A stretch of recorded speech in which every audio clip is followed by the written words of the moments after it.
Hello everyone, स्वागत है आप सभी का शिक्षा संकल्प के इस ऑनलाइन यूट्यूब प्लेटफॉर्म पर। दोस्तों, एक बार फिर से आप सभी साथी जुड़ जाइएगा। आज के इस स्पेशल वीडियो में हम लोग कवर करने वाले हैं यूपी करंट अफेयर, जो कि बहुत इंपॉर्टेंट होने वाला है यूपी पुलिस री एग्ज़ाम के लिए। बहुत ही इंपॉर्टेंट वीडियो होने वाला है। आप लोग अंत तक बने रहिएगा। इस पूरी वीडियो को आप लोग ज़रूर देखिएगा अपनी परीक्षा से पहले।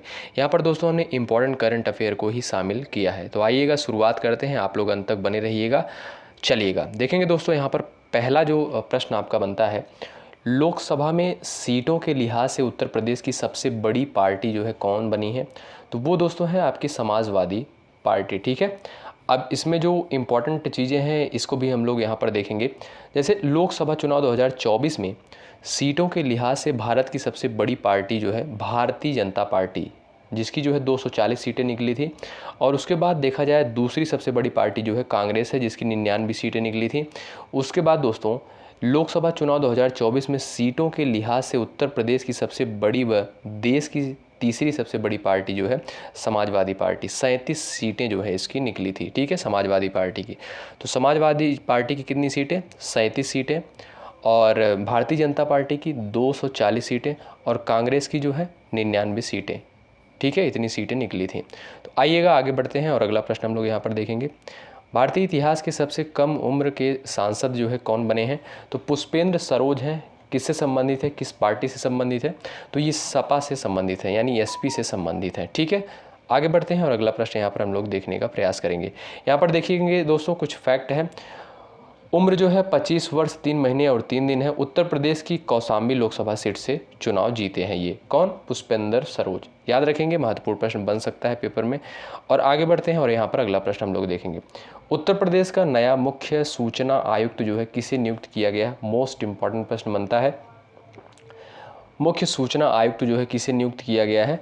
तो राजकुमार विश्वकर्मा को। ठीक है दोस्तों, राजकुमार विश्वकर्मा को। ये पूर्व डीजीपी भी रह चुके हैं। तो राजकुमार विश्वकर्मा को जो है उत्तर प्रदेश का नया मुख्य सूचना आयुक्त जो है नियुक्त किया गया है। ठीक है, आइएगा और अगला प्रश्न यहाँ पर हम लोग देखेंगे। दोस्तों, अगर वर्तमान में पूछा जाए कि उत्तर प्रदेश की वर्तमान में डीजीपी कौन है, यानी पुलिस महानिदेशक कौन है, तो प्रशांत कुमार जो है वर्तमान में पुलिस महानिदेशक हैं, यानी डीजीपी हैं। ठीक है, ये प्रश्न जो है पूछा गया था, आपके जो पेपर हुआ था आपका यूपी पुलिस का, उसमें प्रश्न आया था कि डीजीपी यानी सबसे जो उच्च अधिकारी होता है पुलिस विभाग का, वह कौन होता है। ठीक है, प्रश्न पूछा गया था।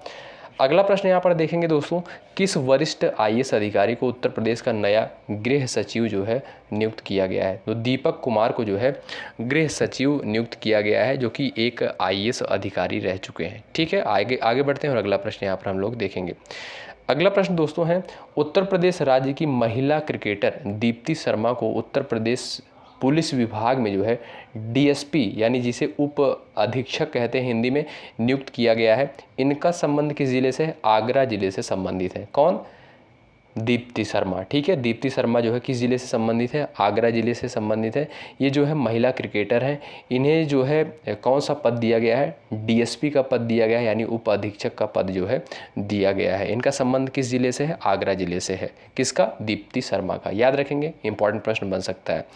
आगे बढ़ेंगे और अगला प्रश्न यहाँ पर देखेंगे। यहाँ पर पूछा गया है, इलाहाबाद हाई कोर्ट यानी इलाहाबाद उच्च न्यायालय का नया मुख्य न्यायाधीश जो है किसे नियुक्त किया गया है? दोस्तों, न्यायमूर्ति अरुण भंसाली को जो है नियुक्त किया गया है।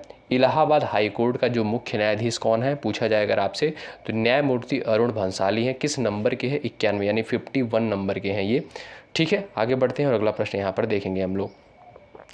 अगला प्रश्न दोस्तों कहता है, उत्तर प्रदेश की पिंकी को बेटी बचाओ बेटी पढ़ाओ अभियान का ब्रांड एम्बेसडर नियुक्त किया गया है। इनका संबंध जो है किस राज्य से है? तो मिर्ज़ापुर से है।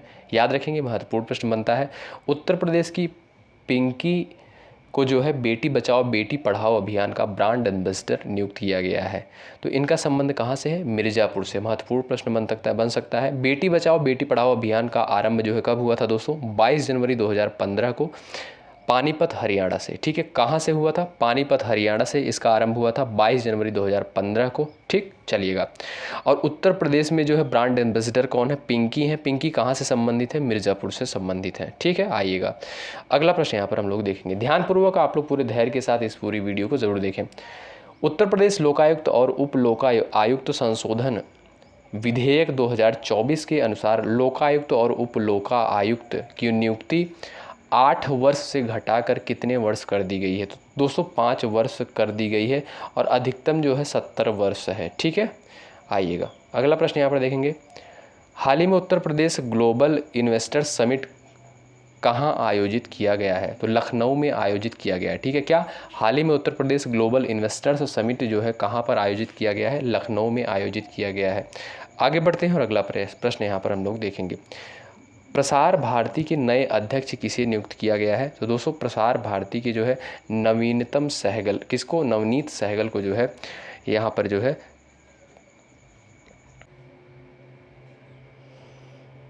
इनके बारे में कुछ इंपॉर्टेंट फैक्ट है यहाँ पर देखेंगे। नवनीत सहगल जो है यूपी के चर्चित आईएएस अधिकारी रहे हैं और पिछले वर्ष जो है रिटायर हुए हैं। कौन है ये? प्रसार भारती के नए अध्यक्ष हैं। ठीक है, नियुक्त किए गए हैं। आगे बढ़ते हैं और अगला प्रश्न यहाँ पर हम लोग देखेंगे। चुनाव आयोग ने उत्तर प्रदेश का state icon cricketer Mohammed Shami को बनाया गया है। इनका संबंध किस जिले से है? अमरोहा से है। याद रखेंगे दोस्तों, चुनाव आयोग ने उत्तर प्रदेश का state icon cricketer Mohammed Shami को बनाया है। इनका संबंध किस जिले से है? अमरोहा जिले से संबंधित है। अगला प्रश्न कहता है उत्तर प्रदेश में G20 शिखर सम्मेलन का ब्रांड एम्बेसडर किसे नियुक्त किया गया? तुलिका रानी को। कहाँ की हैं? मेरठ की। ठीक है, भारतीय सेना की पूर्व अधिकारी रह चुकी हैं। कौन? तुलिका रानी। आइएगा आगे बढ़ते हैं और यहाँ पर देखेंगे हम लोग अगला प्रश्न। उत्तर प्रदेश पुलिस द्वारा अपराधियों पर नकेल कसने और जांच में मदद के लिए डिजिटल प्लेटफॉर्म लॉन्च किया। इसका नाम क्या है? त्रिनेत्र ऐप 2.0। ठीक है, आप लोग देखेंगे, ध्यान रखेंगे, 2.0 त्रिनेत्र ऐप उत्तर प्रदेश पुलिस द्वारा अपराधियों पर नकेल कसने और जांच में मदद के लिए डिजिटल प्लेटफॉर्म लॉन्च किया गया है। आगे बढ़ेंगे और अगला प्रश्न यहाँ पर हम लोग देखेंगे। उत्तर प्रदेश सरकार द्वारा महज 30 दिनों के अंदर अपराधियों को सज़ा दिलाने के लिए कौन सा ऑपरेशन लॉन्च किया गया है? तो ऑपरेशन कन्विक्शन जो है लॉन्च किया गया है। ठीक है, उत्तर प्रदेश सरकार द्वारा 30 दिनों के अंदर अपराधियों को सज़ा दिलाने के लिए कौन सा ऑपरेशन लॉन्च किया गया है? Operation conviction. ठीक है, आइएगा अगला प्रश्न यहाँ पर दोस्तों कहता है किस IIT संस्थान द्वारा देश का पहला हेड्रोन थेरेपी केंद्र शुरू किया गया है? तो IIT कानपुर के द्वारा जो है हेड्रोन थेरेपी केंद्र शुरू किया गया है। हेड्रोन थेरेपी केंद्र शुरू किया गया है IIT कानपुर के द्वारा। उत्तर प्रदेश में ड्रोन स्टार्टअप को बढ़ावा देने के लिए उड़ान कार्यक्रम शुरुआत किस संस्थान ने किया? तो IIT कानपुर के द्वारा जो है शुरू किया गया उड़ान कार्यक्रम। ठीक है, ड्रोन स्टार्टअप को बढ़ावा देने के लिए यहाँ पर देखेंगे उत्तर प्रदेश में ड्रोन स्टार्टअप को बढ़ावा देने के लिए उड़ान कार्यक्रम शुरुआत किस संस्थान से हुआ? IIT कानपुर से हुआ है। और यहाँ पर अगला प्रश्न कहता है किस IIT संस्थान ने एक एंटी ड्रोन सिस्टम व्रज विकसित किया है? तो IIT कानपुर के द्वारा विकसित किया गया है। अगला प्रश्न यहाँ पर कहता है विश्व का सबसे विकसित कृत्रिम हृदय का निर्माण किस संस्थान ने किया है? तो IIT कानपुर के द्वारा जो है कृत्रिम हृदय का निर्माण किया गया है। आगे बढ़ते हैं। हाल ही में वयोवृद्ध कांग्रेस नेता अजीज कुरैशी का निधन हो गया। यह उत्तर प्रदेश के कार्यकारी राज्यपाल कब रहे थे? तो दोस्तों यहाँ पर देखेंगे 2014 में, 23/6/2014 से 22/7/2014 तक। उत्तर प्रदेश का पहला कछुआ संरक्षण रिजर्व किस जिले में स्थापित किया गया है? तो गोंडा में स्थापित है। ठीक है, उत्तर प्रदेश का पहला कछुआ संरक्षण रिजर्व गोंडा में है।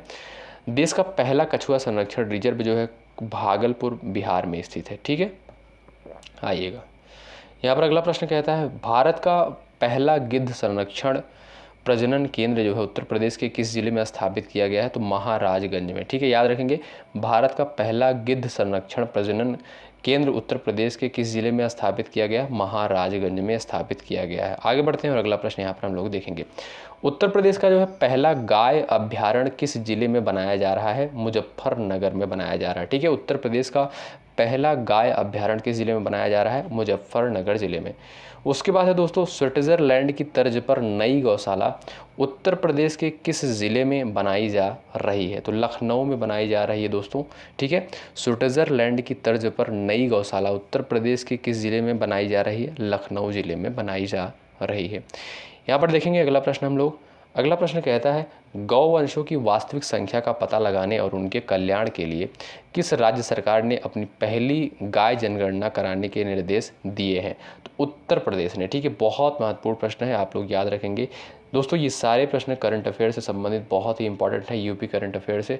तो आप लोग अपनी परीक्षा से पहले इस पूरी वीडियो को ज़रूर देखिएगा, एग्जाम में आपको क्वेश्चन देखने को मिलेगा। उत्तर प्रदेश का पहला महिला विश्वविद्यालय जो है कहाँ पर स्थित है? दोस्तों ये स्थित है आपका कहाँ पर? गोरखपुर में। उत्तर प्रदेश का पहला ट्रांसजेंडर विश्वविद्यालय कहाँ पर है? कुशीनगर में। ठीक है, कहाँ पर है? कुशीनगर में स्थित है। उत्तर प्रदेश का जो है देश का पहला दिव्यांग विश्वविद्यालय, यानी उत्तर प्रदेश का व देश का पहला दिव्यांग विश्वविद्यालय कहाँ पर है? चित्रकूट में है। ठीक है, उत्तर प्रदेश का पहला खेल विश्वविद्यालय कहाँ पर है दोस्तों?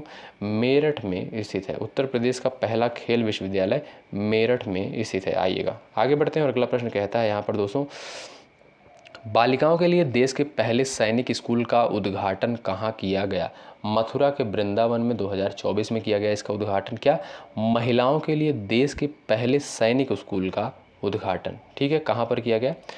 मथुरा के वृंदावन में। आगे बढ़ते हैं, यहाँ पर अगला प्रश्न हम लोग देखेंगे, उत्तर प्रदेश ने किस शहर के जामा मस्जिद स्टेशन का नाम बदलकर मनकामेश्वर मंदिर कर दिया है? तो आगरा में। ठीक है, तो याद रखेंगे उत्तर प्रदेश ने किस शहर की जामा मस्जिद दोस्तों कहाँ पर?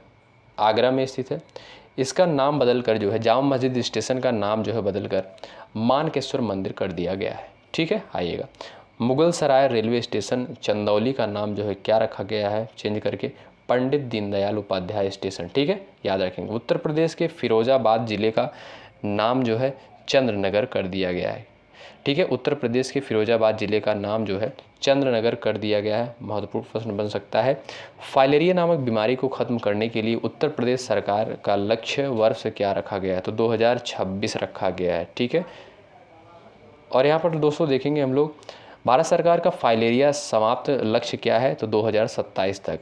और यूपी का क्या है? 2026 है कि फाइलेरिया जो है समाप्त कर दिया जाएगा। यहाँ पर देखेंगे भारत सरकार का फाइलेरिया समाप्त लक्ष्य क्या है? 2027 है, यानी केंद्र सरकार का, और यूपी गवर्नमेंट का है 2026 है। ठीक है, आइएगा यहाँ पर अगला प्रश्न हम लोग देखेंगे, उत्तर प्रदेश सरकार ने मलेरिया मुक्त का लक्ष्य रखा है 2027, भारत उन्मूलन लक्ष्य 2030 है। ठीक है, और यहाँ पर अगला प्रश्न हम लोग देखेंगे, उत्तर प्रदेश के सभी सरकारी वाहनों को 100% इलेक्ट्रिक व्हीकल करने के लिए वर्ष लक्ष्य रखा गया 2030 तक, यानी जो सभी वाहनें हो जाएंगे 2030 तक इलेक्ट्रिक व्हीकल हो जाएंगे। ठीक है, इलेक्ट्रॉनिक हो जाएंगे।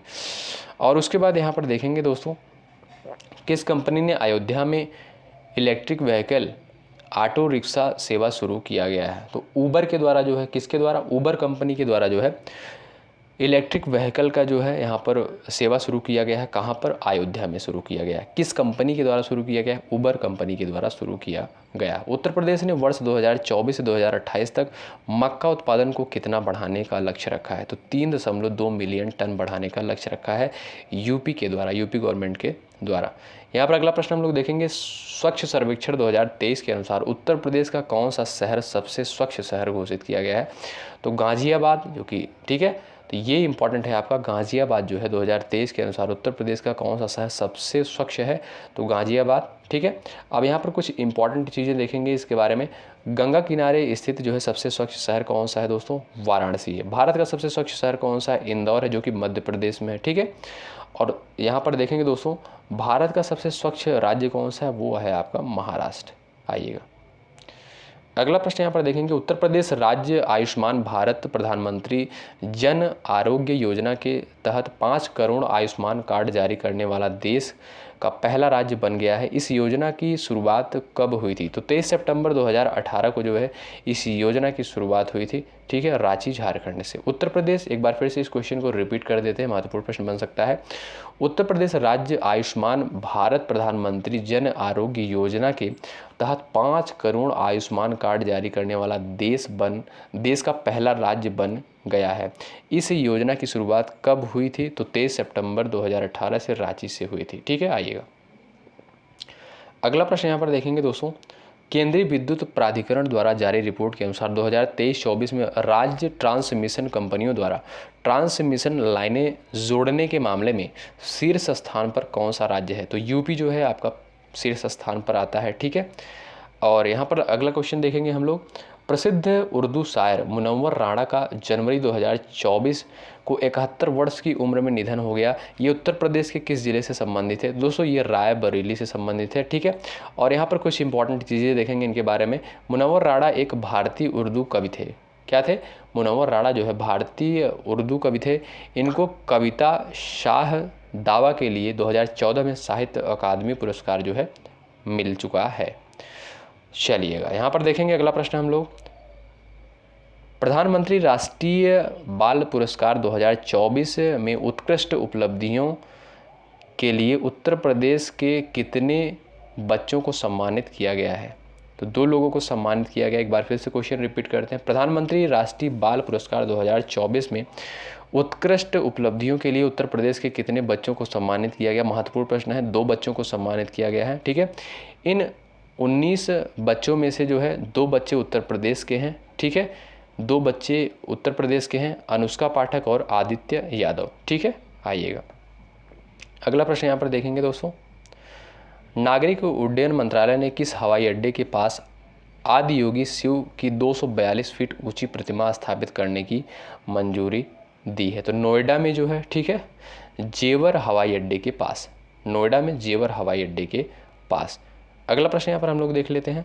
अगला प्रश्न कहता है, मुख्यमंत्री योगी आदित्यनाथ एवं केंद्रीय रक्षा मंत्री राजनाथ सिंह द्वारा भगवान लक्ष्मण की 12 फुट ऊंची प्रतिमा का अनावरण कहाँ पर किया गया है?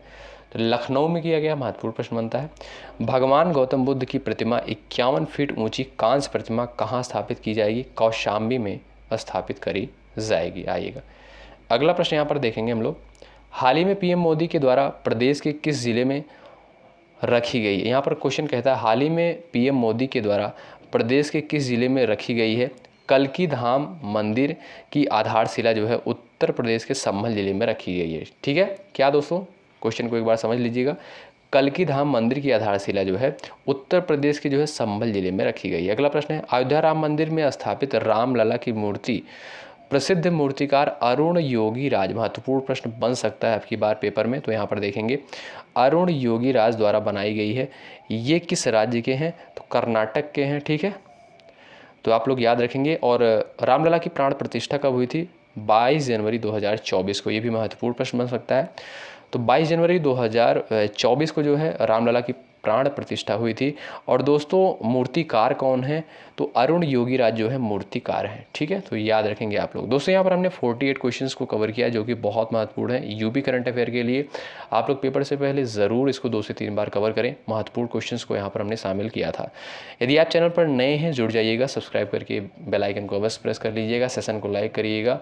और यदि आपको और भी वीडियो चाहिए तो आप लोग ज़रूर जुड़ें, सब्सक्राइब करें, बेल आइकन को प्रेस करें। बहुत बहुत शुक्रिया।